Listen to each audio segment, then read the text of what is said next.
If you've accidentally deleted messages on Wise and need to recover them, follow these steps to attempt recovery.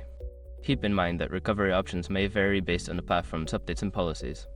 Step 1. Check archived messages. Look for an option in your Wise account to view archived messages. Sometimes, deleted messages are moved to an archive rather than being permanently deleted. Step 2. Review email notifications. If you have email notifications enabled for Wise, check your email inbox for any messages related to your transactions. These emails may contain the information you need. Step 3. Contact customer support. Reach out to Wise customer support for assistance. Provide them with details about the messages you need to recover, and they may be able to help you retrieve them. Step 4. Check other devices. If you use Wise on multiple devices, check those devices to see if the messages are still available. Sometimes, messages may not sync across all devices immediately. Step 5. Regular backups.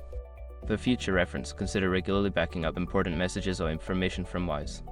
This can help prevent loss in case of accidental deletion. In conclusion, while recovering deleted messages can be challenging, these steps may help you retrieve important information. Always remember to keep backups to avoid similar issues in the future.